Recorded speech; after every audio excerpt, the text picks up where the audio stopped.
Good. Billboards are a technique of presence. With the plane upraised, the viewer is made to be present and alone with the physicality of the billboard. As a billboard is always occurring both in itself and in concert with the billboard in general.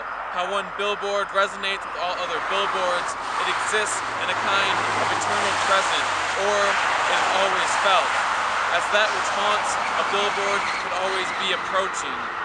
Such haunting is the commercial promise of the billboard.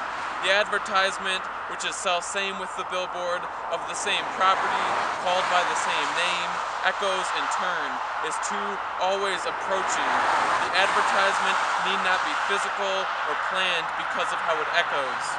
And though echoes too are physical things, the quality of the haunt imitates the echo, but removes the physical limitations, the malleability of the echo, how it is warped through time. 2. The billboard is decentralized as a result of the echoing, which only further adds to the commercial purpose of the billboard. The market expands with each pinging.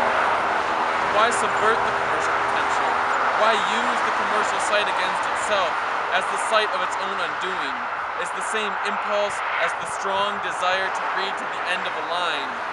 Within the desire to read to the end of the line is inherent to the desire to find a new line upon turning, where there is the incessant turning at the billboard, toward the billboard.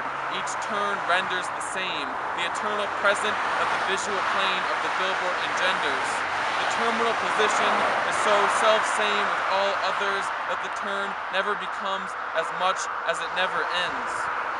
The analogy of reading a line to the reading of the billboard must end as well. Once the billboard is so recreated that this analogy is no longer applicable, then the billboard will have reached its fulfillment. As text that exists in the always present must be centered by unique atmosphere, must be felt as much as read and felt to be particular, in order to disassociate itself from a univocality at the end of a certain temporal linearity, to create its own time, and therefore to be out of time, so too must the billboard be felt.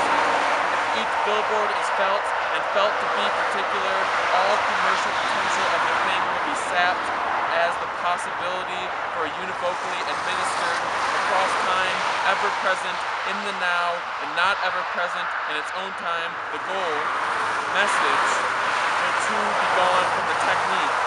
Instead of the advertisement, the potential would be for play, the meaning no longer being erected as a part of the structure. The possibility for this change rests within the structure itself. The felt billboard is not an imposing visual plane, but a small room occurring along the roadside. Thank you, Montana, for Frostbitten Fingers.